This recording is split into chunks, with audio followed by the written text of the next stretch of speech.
Takže čaute lidi, já vás vítám u dnešního videa a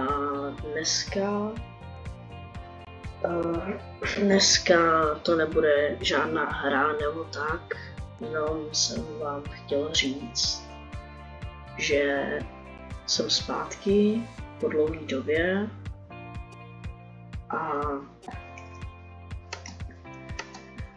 jakoby budeme si tady povídat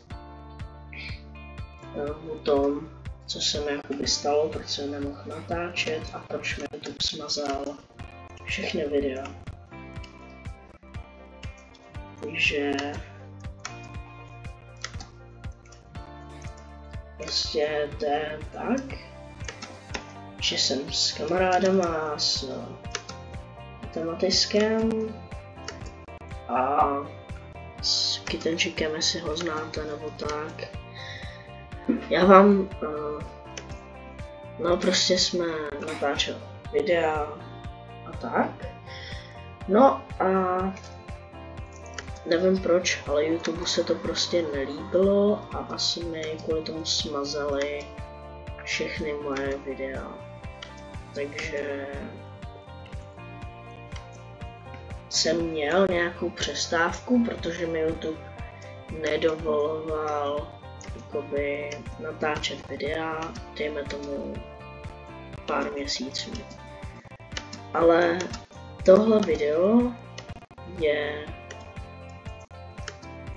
konečně po asi 7 nebo 8 měsících jsem vydal video a prostě jsem vám jenom chtěl říct, že jsem zpátky. No, ale jak se to stalo, jakoby. Stalo se to nějak, že to začalo tím, že jsem vydával různý videa, ale ty videa třeba neměly hlas a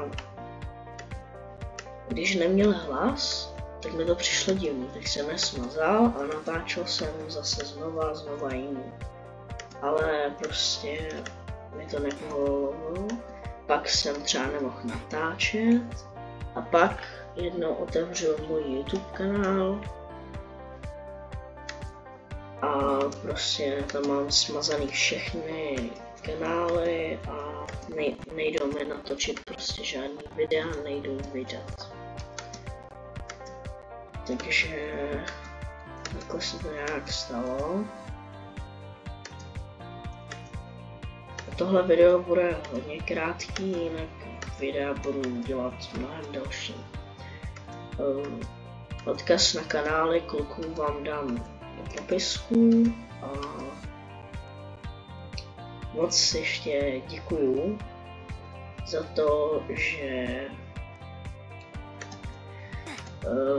jste mi nechali ty odběry, když já jsem zrovna nenatáčel a tak. Takže já už asi nic víc k tomu nemám co říct a už k tomu nemám co víc říct a asi čus.